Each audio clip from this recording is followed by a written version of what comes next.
आपल्या पुण्याला ऐतिहासिक वारसा लाभलेला आहे। पुण्यामध्ये भरपूर असे ऐतिहासिक ठिकाणं आहेत, भरपूर जणांनी बघितले देखील असेल आणि कुणाला माहिती देखील नसतील कोणते कोणते आहेत। तर चला म्हणलं असंच तुमच्यासोबत एक ठिकाण एक्सप्लोअर करूया। आज आम्ही आलो आहोत पर्वती टेकडीवरती, पर्वती टेकडी बघण्यासाठी। तर तेच माहिती मी तुमच्यासोबत शेअर करणार आहे। तर व्हिडिओ शेवटपर्यंत बघायचा आहे। व्हिडिओ जर आवडला तर लाईक करायचं आहे, सबस्क्राईब करायचं आहे आणि त्याचबरोबर हाईप करायला अजिबात विसरायचं नाही। तर पर्वती टेकडी ही आपली स्वारक गेट बसस्थानकापासून फक्त 3 किलोमीटरच्या अंतरावरती आहे। समुद्र सपाटीपासून 2100 फूट उंचीवरती ही टेकडी वसलेली आहे। तर टेकडीवरती जाण्यासाठी आपल्याला अशा भव्य दिव्य दगडाच्या पायऱ्या दिलेल्या आहेत।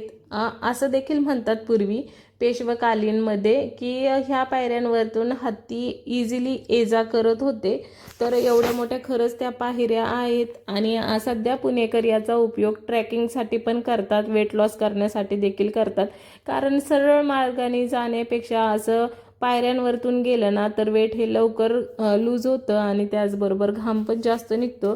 तर पुणेकरांसाठी तर ही खूप महत्त्वाची गोष्ट आहे आणि खूप फायदेशीर आहे। टेकडीवरती आल्यावरती सुरुवातीला विठ्ठल रुक्माईचं मंदिर लागतं आणि विठ्ठल रुक्माईच्या मंदिरामध्ये गेले, छान असा आशीर्वाद घेतला त्यांचा। एवढं सुंदर आणि भव्य दिव्य मंदिर आहे ना आणि बांधकाम तर एवढं सुंदर।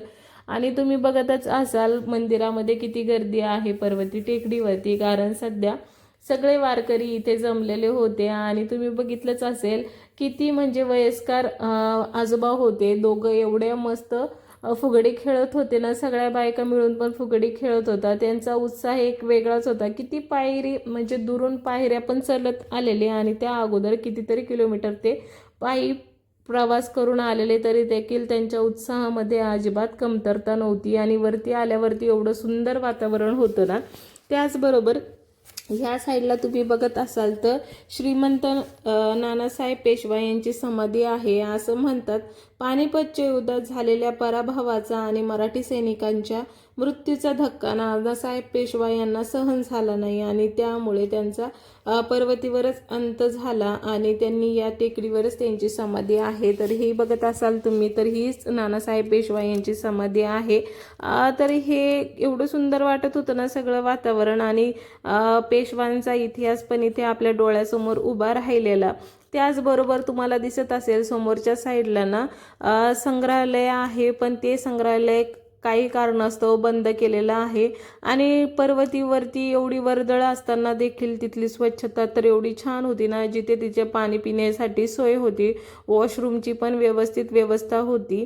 आणि तुम्ही बांधकाम बघतच असाल एकदम मोठं आहे, दरवाजा तर बघा किती मोठा आहे। त्याचबरोबर विटांचं बांधकाम आणि स्वच्छता खूपच अट्रॅक्ट करत होती, एवढं सुंदर वाटत होतं ना। तर चला आपण जाणून घेऊया या मंदिराबद्दलचा इतिहास। तर पर्वती टेकडीवरती 4 मंदिरं आहेत। तर एक मंदिर आहे शिव पार्वती मंदिर आणि त्या मंदिरची उभारणी ही इसवी सन 1749 मध्ये श्रीमंत नानासाहेब पेशवा यांनीच केलेली आहे। असे म्हटले जाते की नानासाहेब पेशवांच्या मातोश्री श्री काशीबाई यांच्या पायाला एक दुर्धर आजार झालेला होता। तो आजार वैद्यांकडनं पण बरा होत नव्हता। त्यावेळी पर्वती टेकडीवरती पर्वती देवीचं एक छोटंसं मंदिर होतं। तर देवीच्या अंगाऱ्याने आणि आशीर्वादाने काशीबाई यांना फरक पडला, त्यांचा आजार हा दूर झाला आणि त्यावेळेस बाजीराव पेशवे यांनी संकल्प घेतला की इथेच मंदिर उभारण्यात येईल आणि त्याच संकल्पार्थी त्यांनी इथे भव्य असं मंदिर उभारलेलं आणि एवढं सुंदर मंदिर आहे ना, तुम्ही बघू शकता। आणि इथूनच ना पूर्ण पुण्याचा व्ह्यू दिसतो। आता ह्या साईडला बघताय ना तुम्ही, तिथेच भवानी माताचं मंदिर आहे। मला मुख्य म्हणजे पर्वती टेकडीवर असलेलं संग्रहालय बघायचं होतं, पण ते काही कारणास्तव बंद असल्यामुळे ते काय आम्हाला बघणं झालंच नाही। ते आत्ता बंद होतं की कायमचं बंद झालेलं आहे ते काय माहिती नाही, पण अहो बोलले की तिथे एवढ्या छान छान म्हणजे वस्तू आहेत ना, पेशवाकालीन सगळ्या वस्तू तिथे संग्रहित केलेल्या आहेत। त्यांची नाणी, त्यांची जी अवजारं हत्यारं वापरलेली युद्धाला, त्या सगळ्या गोष्टी तिथे जतन करून ठेवलेल्या आहेत। त्यांनी बघितलेल्या होत्या आणि त्याच मला पण बघायच्या होत्या आणि चला म्हणलं आपल्या मंडळींना देखील दाखवूया, पण ते काही पॉसिबल झालेलं नाही. आणि एवढे सुंदर इथे वस्तू ठेवलेल्या आहेत ना. आता ह्या तोफा बघत आहेत तुम्ही तर पेशव्याकालीन आहेत, पण असं वाटतंय त्यांच्या मेंटेनन्स एवढं छान ठेवलं आहे की आता आणून बसवलेल्या आहेत.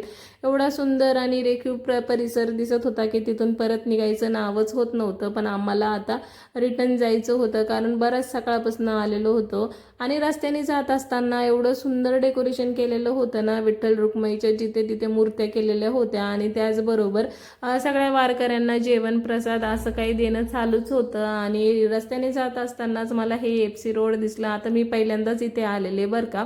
तर बघितलं कानातले वगैरे एवढे छान छान होते, पण रेट मला खूप जास्त वाटले.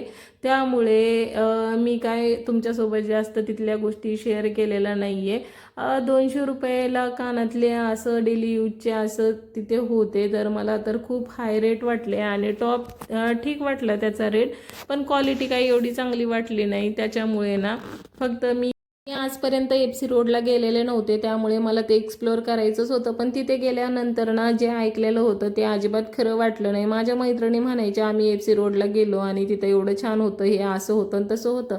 पण ज्यावेळेस मी डोळ्यांनी बघितलं ना, मला काही एवढं विशेष वाटलं नाही. त्यापेक्षा आपण दुकानामधनं घेतलेलं कधीही बरं. रेट तर तेच आहे, पण वस्तू पण अशा महागड्या आणि जुन्या जुन्या वाटत होत्या. ज्या वस्तूंच्या किमती कमी त्या तर एकदमच म्हणजे जुन्या असल्यासारख्याच वाटत होत्या. नवीन सारखं त्याच्यामध्ये काहीच वाटत नव्हतं. त्यामुळे तर मी काही घेतलंच नाही. पण रस्त्याने जात असताना एवढी भूक लागलेली होती ना, कारण सकाळपासून आलेलं होतं, फक्त नाश्ता केलेला होता. त्यामुळे येतानाच इथे शौर्यवाड्यामध्ये थांबलो आणि मग छान असं जेवण केलेलं. वातावरण तिथलंही एवढं सुंदर होतं ना. आज सगळ्याच गोष्टी चांगल्या होत गेल्या, जसं पाहिजे तसंच सगळं होत गेलं. तर इथे ना चिकन थाळी मागवली दोघांसाठी, एक स्पेशल चिकन आणि एक साधं चिकन, अशा 2 थाळ्या मागवलेल्या होत्या.